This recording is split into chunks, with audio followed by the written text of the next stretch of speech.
율법이란 무엇인가? 또 율법이 왜 필요한가에 대해서 말씀을 좀 살펴보려고 합니다. 어떤 나라이든지 그 나라의 국민들이 어떤 삶을 살아야 하는지, 그리고 무엇을 지켜야 하는지 한 국가를 운영하는 기준이 모든 나라들마다 다 가지고 있습니다. 우리나라는 대한민국 헌법이 우리나라 모든 백성들, 국민들의 삶의 기준이죠. 나라만 그런 게 아니고요. 모든 공동체가 그렇죠. 학교는 학칙이 있고, 회사의 내규나 사칙이 있습니다. 교회도 마찬가지죠. 우리 신광교회가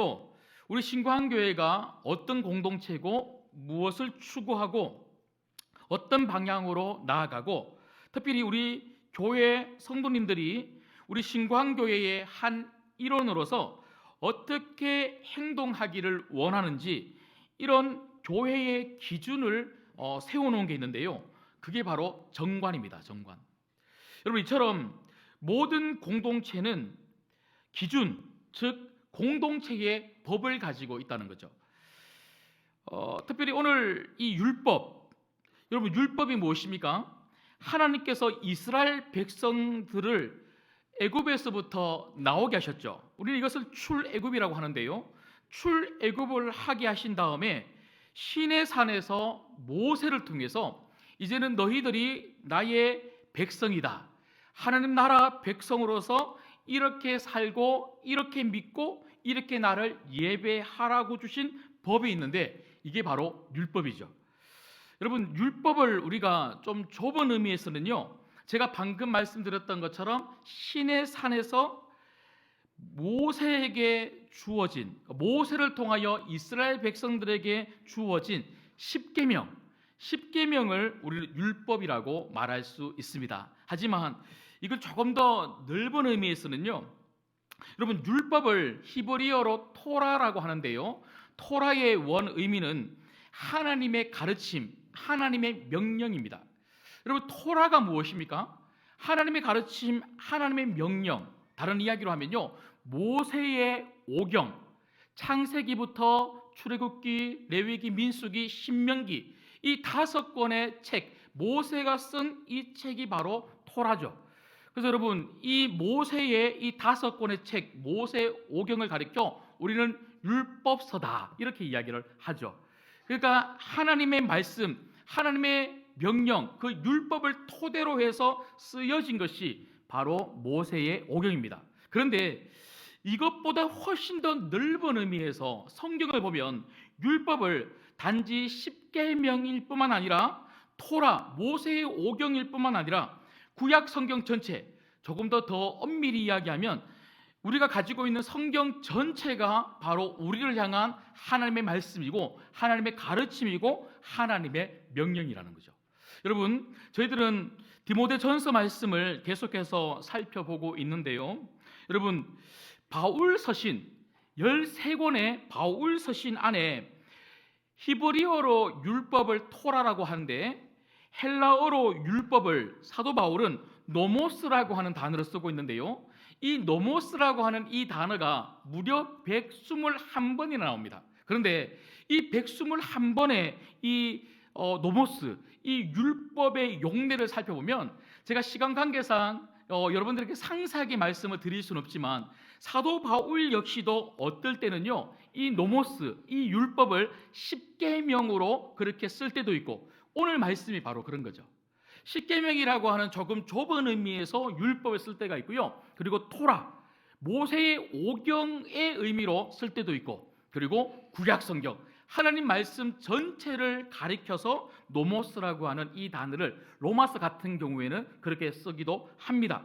여러분, 이처럼 율법은 좁은 의미에서는 십계명이고, 조금 더 넓히면 모세의 오경이며, 그것을 조금 더 크게 넓히면 하나님 말씀 전체를 우리 율법이다, 이렇게 이야기할 수 있겠죠. 그래서 하나님 말씀 전체 속에 들어있는 하나님이 하라 하지 말라고 하는 그 말씀, 이스라엘 백성들은요, 이 율법 속에서 하나님이 하라 하지 말라라고 하는 그것을 굉장히 세분화해서 그렇게 율법을 나누어 놓았는데요. 613가지 들어보셨죠? 613가지. 하라라고 하는 그 하나님의 명령 248가지. 그리고 하지 말라라고 하는 하나님의 명령 365가지. 외우기 쉽죠? 248, 365 이렇게 됩니다. 여러분, 그런데 오늘 말씀해 보면요, 이 같은 율법을 오늘 에베소 교회 안에 있는, 사실 에베소 교회뿐만 아니라 초대 교회 안에 가장 심각한 문제가 무엇이냐면 이 율법을 잘 모르고 잘못 가르치는 거짓 교사들이 있다는 거죠. 여러분, 7절 말씀을 한번 보시겠습니다. 7절 말씀 보시면 율법의 선생이 되려 하나 자기가 말하는 것이나 자기가 확정하는 것도 깨닫지 못하는도다. 그러니까 스스로 나는 율법을 너무나 잘 알고 있는 선생이다. 그러니까 모든 것을 다 알고 있다. 그렇게 이야기를 하는데요. 그런데 실상은 사도 바울은 율법의 선생이라고 모든 것을 알고 있다고 그렇게 이야기하지만 사실은 율법을 너희들이 잘 모른다고 이야기하면서 그 거짓 교사들의 잘못된 가르침에 대해서 굉장히 지금 디모데를 통하여 책망하고 있는 그런 모습을 우리가 보게 되죠. 여러분, 이 당시 율법을 잘못 가르치고 있는 거짓 교사들의 그 가르침이 무엇입니까? 제가 지난주에 말씀을 드렸던 것처럼 이단의 가장 큰 특징은요, 양극단이에요. 양극단. 특별히 율법을 지켜야 구원을 받는다, 이렇게 가르치는 사람이 있죠. 여러분, 맞습니까? 틀린 거죠. 여러분, 11절 말씀해 보시면 하나님의 영광의 복음이다 이렇게 나오는데요. 여러분, 하나님의 영광의 복음이 무엇입니까? 우리를 위해서 예수님이 십자가에 달려 죽으시고 우리가 그 예수님을 믿음으로 말미암아 구원을 받았다. 이게 바로 복음이라는 거예요. 여러분, 우리는 율법을 하나하나 지켜나감으로 말미암아 의로워지고 그 율법의 순종함으로 말미암아 구원을 얻는 사람이 절대로 아닙니다. 구원은 오직 예수 그리스도로부터 오는 줄 믿습니다. 이게 바로 복음이라는 거예요. 그런데 이 복음을 놓치고 율법을 지켜야지만 우리가 구원을 받는다, 할례를 행해야지만 우리가 구원을 받는다, 이렇게 자꾸 유대인처럼 만들려고 하는 그런 시도들이 초대교회 안에 있었다는 거죠. 그런가 하면 또 어떤 잘못된 가르침이 있습니까? 우리가 예수 그리스도로 말미암아 구원을 받으니 이게 바로 복음이라면 그렇다면 율법이 필요 없겠군요. 율법이 필요 없다고 말하는 사람들이 있더라는 거죠. 여러분, 이것도 틀린 거예요. 요즘 또 우리 주변에 보면요, 율법 폐기론자, 율법 무용론, 이걸 이야기하는 사람들이 많이 있습니다. 여러분, 사도 바울은 그런 율법이 필요 없다고 하는 사람들에게 오늘 무엇이라고 이야기하고 있습니까? 8절 말씀해 보면 그러나 율법은 사람이 그것을 적법하게만 쓰면 선한 것임을 우리는 아노라. 여러분, 우리는 자꾸만 바리새인들이나 서기관들, 그들의 잘못된 모습을 통하여 율법은 잘못된 거다, 율법을 지키는 것은 외식하는 거다, 율법은 필요 없다, 이렇게 생각하는 경향이 있고 실제로 그렇게 말하는 분들도 있지만 오늘 사도 바울은 무엇이라고 이야기합니까? 율법은 필요하다는 거예요. 율법은 필요하다. 여러분, 왜 율법이 필요할까요? 도대체 율법이 필요한 이유가 뭘까요? 여러분, 이것을 우리가 본격적으로 말씀을 통해서 살펴보기 전에 여러분, 율법 그러면 여러분들이 꼭 기억해야 될 세 가지가 있어요. 세 가지. 그게 뭐냐면 여러분, 율법은 첫 번째는요, 의식법이 있고 두 번째는 시민법이 있고요, 세 번째는 도덕법이 있다는 거예요. 율법을 우리가 나눌 때에 이 세 가지 기준을 가지고 크게 나눌 수 있는데 여러분, 의식법, 제사법이라고도 합니다. 여러분, 의식법, 제사법이 무엇입니까? 여러분, 출애굽기 20장 이후에 그 모세를 통하여 십계명을 주신 하나님은 그 뒤에 제사법, 어떻게 예배를 해야 되는지 이러한 법들도 계속 주고 계시죠. 특별히 레위기에 그 법이 아주 상세하게 설명되고 기록되어져 있습니다. 어떻게 할례를 받아야 되는지, 어떻게 제사를 드려야 되는지, 각종 절기를 어떻게 지켜야 되는지, 이런 부분들이 바로 제사법, 의식법이라는 거죠. 그럼 제가 여러분들에게 한번 여쭤볼게요. 여러분, 우리는 제사법을 지킬까요? 안 지킬까요? 예? 제사법을 지킵니까? 안 지킵니까?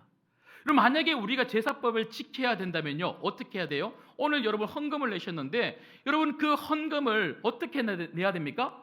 양을 잡고 여기서 소를 잡아야 되는 거예요. 제가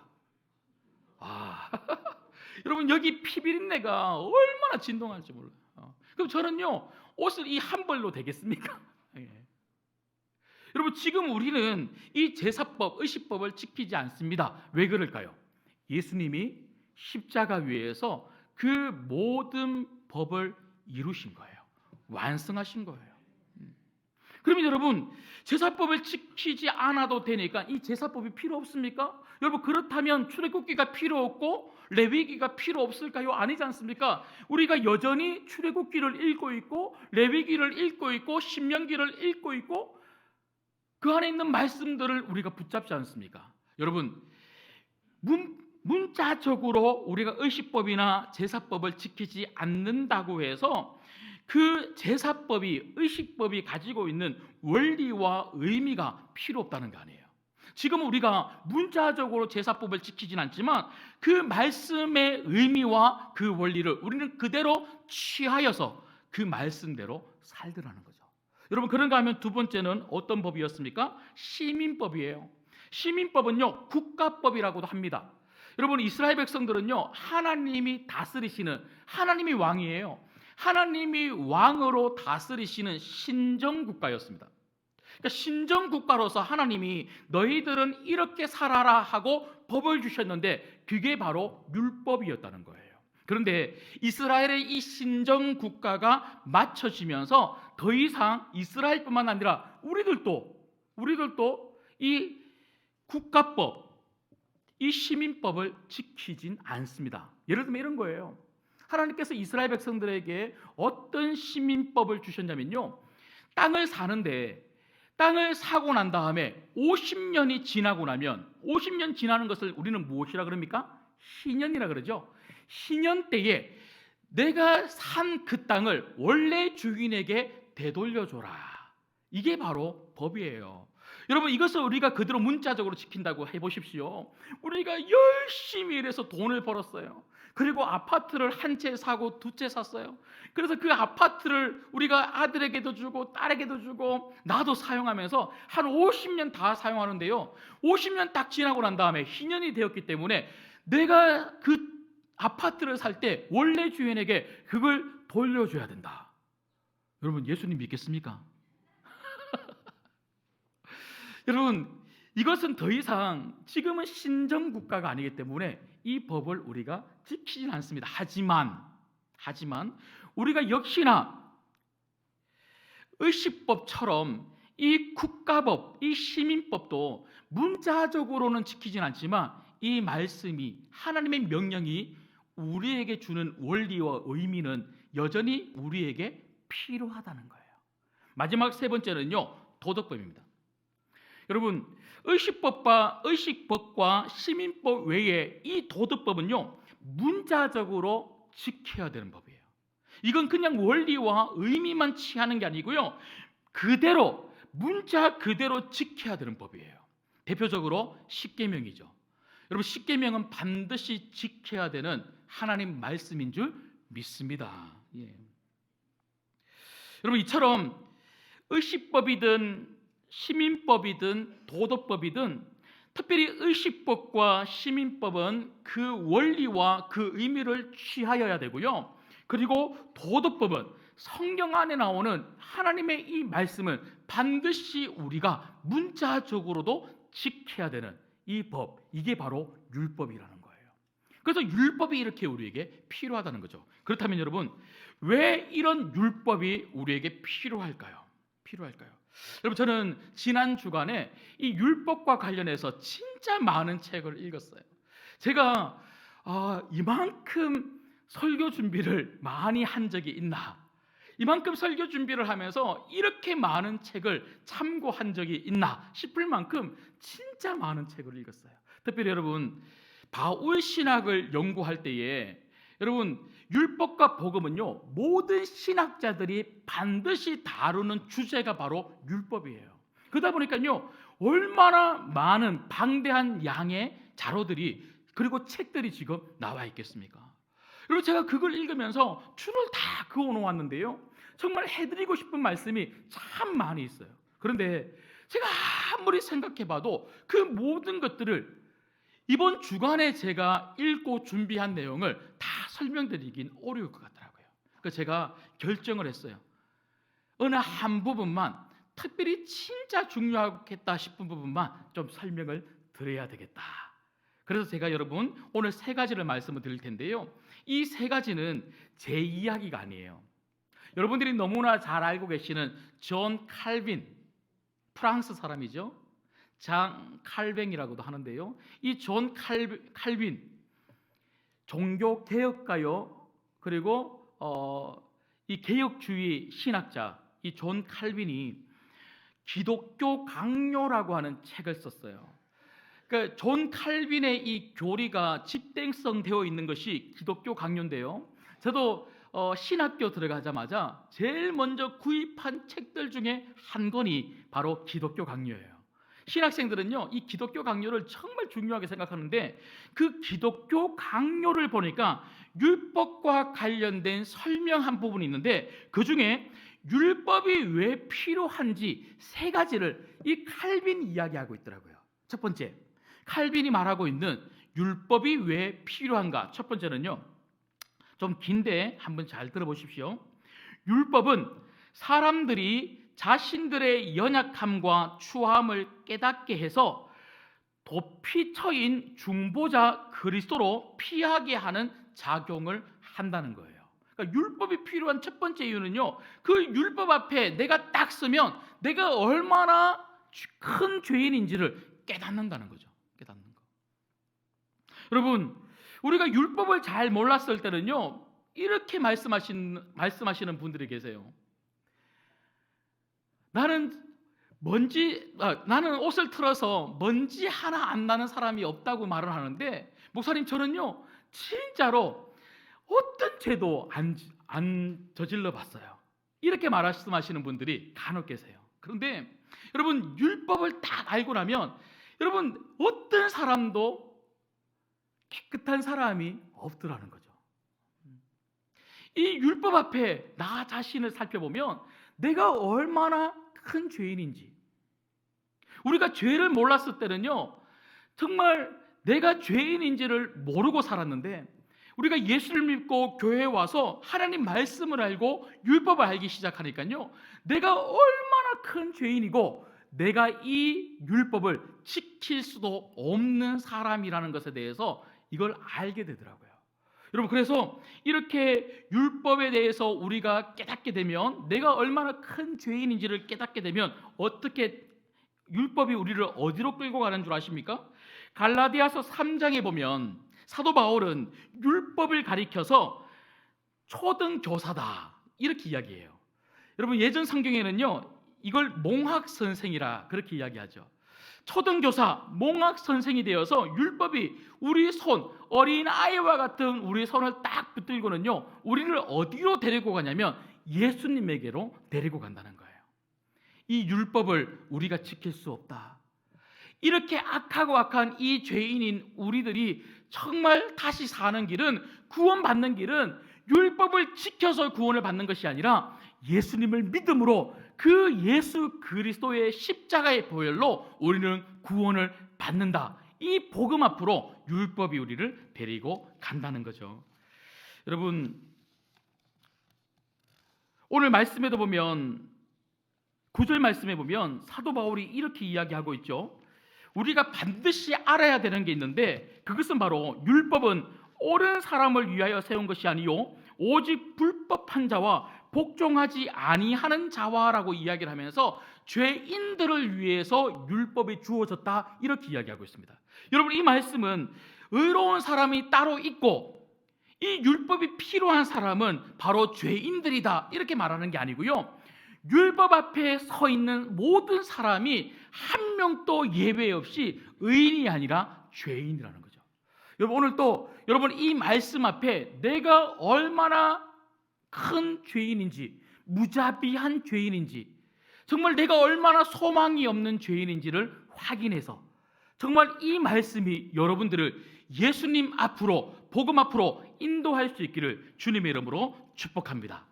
그런가 하면 두 번째는요, 오늘 말씀을 통해서 우리가 확인할 수 있고 칼빈이 이야기하고 있는 율법의 필요성 두 번째, 율법은 우리의 죄된 행위가 외부적으로 밝혀져서 형벌을 받게 되리라는 두려움 때문에 율법을 어기지 않도록 제어하는 작용을 한다 이렇게 이야기하고 있어요. 여러분 이게 무슨 말이냐면요, 여러분 우리가 율법을 하나하나 순종한다고 해서 우리가 의로워지는 것이 절대로 아닙니다. 여러분 사도 바울은 절대로 그렇게 말하지 않아요. 우리의 의로움은 오직 누구에게 있습니까? 예수님에게 있어요. 율법을 지킨다고 해서 우리가 의로워지는 게 아니고요, 오직 예수님을 믿어야지만 우리가 의로워지는 거죠.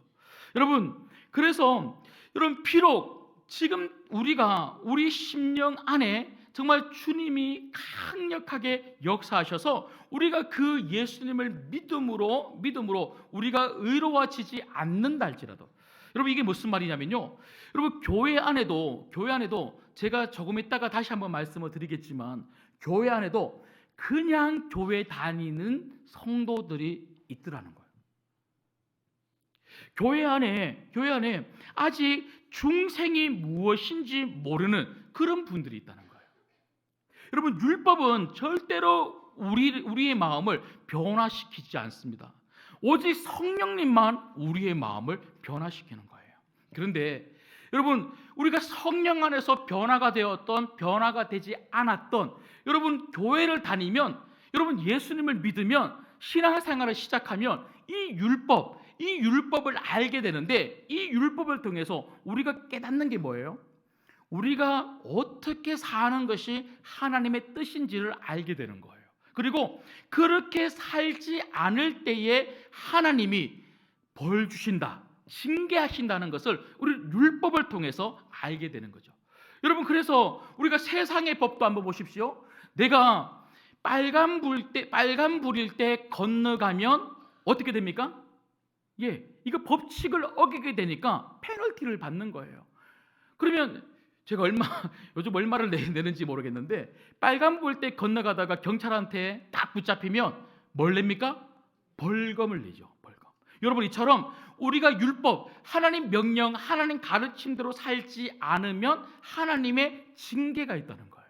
여러분 그 징계를 아는 사람은 그 징계에 대한 두려움 때문에 말씀을 지킬 수밖에 없다는 거죠. 이렇게 말씀을 지킬 수밖에 없는 사람들, 성도들로 만들어서 그런 성도들 때문에 교회가 질서가 잡히고요, 그런 성도들이 가는 곳에 죄가 없는 깨끗한 삶을 사는 그런 성도들을 통하여 그 자리가 바뀌더라는 거죠. 그래서 율법은요, 사회의 질서와 공동체의 건강을 위해서 하나님이 우리에게 주신 겁니다. 마지막 세 번째는요, 칼빈이 말하고 있는 율법의 세 번째 기능, 왜 율법을 하나님이 우리에게 주셨는가? 세 번째, 율법은 거듭난 사람들에게 주님의 뜻을 좀 더 순수하게 알아가며 날마다 진보가 있도록 하는 역할을 한다. 여러분 거듭난다는 게 뭐예요? 거듭난다는 거, 거듭난다는 것은요, 성령님이 우리 안에 역사하셨다는 거죠. 성령님이 우리 안에 역사하심으로 말미암아 우리가 예수님을 믿고 구원을 받는 것이 바로 거듭나는 겁니다. 여러분 이렇게 거듭난 성도들을 가리켜서 칼빈은 이렇게 이야기합니다. 영혼 속에 이미 하나님의 영, 성령이 살며 다스리고 있는 신자들, 그들이 바로 거듭난 사람들이라는 거예요. 여러분, 오늘 이 자리에 앉아 있는 우리는 성령 안에서 거듭난 성도들인 줄 믿습니다. 그런 거듭난 성도들은요, 날마다 어떻게 돼야 된다고요? 진보가 일어나야 돼요. 진보. 날마다 자라야 된다는 거예요. 그런데 무엇으로 날마다 자라는가? 주님의 뜻, 그러니까 하나님의 말씀, 그 율법으로 날마다 자라는 것. 이게 바로 율법을 주신 이유라는 거죠. 여러분, 이런 거와 같습니다. 여러분, 간혹 어떤 분들이 그렇게 말씀하셔요. 나는 예수님을 믿고 예수 그리스도를 믿음, 이 복음으로 말미암아 구원을 받았으니 나는 천국 갈 때까지 이제는 그냥 대충 신앙생활을 하고 싶다는 거예요. 나는 천국에 가서 뭐 상급도 필요 없고, 천국은 어차피 좋은 곳인데 상급이 뭐 이렇게 달라봐야 얼만큼 다르겠습니까? 목사님, 저는 천국 가서 상급도 필요 없고 그냥 천국만 가면 되니까 그냥 이 땅에서 예수님 믿고 그냥 교회 다니고 그냥 주일 출석만 하다가 그냥 주님 부르면 천국 가겠습니다. 이렇게 말씀하시는 분이 계세요. 여러분, 이거는요, 하나님 말씀을 몰라도 한참 모르는 거고, 하나님 말씀을 오해해도 한참 오해하는 거죠. 우리가 정말 예수님을 믿고 구원을 받았다면 우리에게 반드시 주어지는 책임이 있습니다. 그건 뭐냐면 성화되어야 된다는 거예요. 성화. 여러분, 정말 예수님을 인격적으로 만나고 우리 안에 성령 안에서 거듭난 영혼들은요, 누구도 한 명도 예외 없이 날마다 성화 자라는 거예요. 그런데 성화가 무엇입니까? 성화는 제가 여러 번 말씀을 드렸던 것처럼 성화는 하나님을 닮아가는 거예요. 우리가 어떻게 하나님을 닮아갈 수 있습니까? 하나님 말씀에 순종할 때. 하나님 말씀에 순종할 때. 여러분, 그래서 하나님이 우리에게 율법을 주신 이유는 그 율법, 하나님의 명령에 순종함으로 말미암아 하나님의 성품을 닮아가고 하나님을 닮아가는 성도, 하나님의 자녀가 되라고 이 율법을 주셨다는 거죠. 여러분, 그래서 율법은 우리를 처음에는 예수님, 그 복음 앞으로 우리를 이끌어가는 몽학선생, 초등 교사이지만 예수님 앞에서 우리가 정말 이 무자비한 죄인인 우리가 그 예수님을 믿음으로 말미암아 구원을 받게 된다면 이제는 우리 안에 살아계시는 예수님께서 우리의 손을 붙들고 다시 우리를 율법으로 데리고 간다는 거예요. 여러분, 제가 지난주 말씀을 준비하면서 제가 이 부분에 대해서 진짜 중요하게 하나님이 제게 말씀을 주시더라고요. 제가 다시 한번 더 말씀을 드릴게요. 율법은 처음에 우리를 내가 얼마나 큰 죄인인지를 깨닫게 함으로 말미암아 몽학 선생이 되어서 내 손을 딱 잡고는요, 복음, 예수님 앞으로 데리고 가는데, 그 예수님을 만나고 난 다음에는요, 예수님이 오히려 우리를 율법으로 데리고 간다는 거예요. 그래서 그전에는요, 율법을 지켜야지만 내가 마치 구원을 얻을 수 있을 것 같고, 율법을 안 지키면 두들겨 맞을 것 같고, 그렇게 억지로 율법을 지키는 자가 되었다면, 정말 예수님을 만나고 난 다음에는요, 이제 그런 율법주의적인 내 삶이 완전히 바뀌는 거예요. 율법을 안 지키면 혼나기 때문에, 율법을 지켜야지만 구원을 받기 때문에 율법을 지키는 것이 아니라, 나는 예수님을 믿음으로 구원을 받았기 때문에 그 예수님의 말씀, 그 하나님 말씀을 이제는 기쁨으로 지키는 것, 이게 바로 성도라는 거죠. 여러분들이 그렇게 되기를 주님의 이름으로 소망합니다. 말씀을 맺겠습니다. 여러분, 신앙의 핵심은 관계예요. 관계. 신앙의 핵심은 관계입니다. 하나님이 우리에게 율법을 주셨을 때는요, 그냥 단지 이 율법을 안 지키면 한 대 때리고 또 안 지키면 두 대 때리고 그런 기준으로 우리에게 주신 것이 아닙니다. 율법은 분명히 성도들의 삶의 기준이기도 하고 하나님 나라 백성의 삶의 기준임이 틀림없지만, 하나님이 율법을 주신 이유는요, 우리와 관계하고 싶은 거예요. 그래서 율법의 가장 큰 핵심이 뭡니까? 하나님을 사랑하고 이웃을 사랑하는 거죠. 여러분, 우리가 정말 이 율법 안에서 진정한 행복을 누리기 위해서 제일 중요한 게 무엇입니까? 하나님 관계 안에서 하나님을 사랑하는 겁니다. 정말 억지로 율법을 지키는 성도들이 아니라 내가 정말 하나님을 사랑하게 된다면 그 사랑하는 마음을 가지고 하나님이 하셨던 그 말씀, 그 율법을 내 마음속에 새겨 그 말씀을 내 삶 속에 기쁨으로 실천하게 되는 것, 이게 얼마나 중요한지 모른다는 거죠.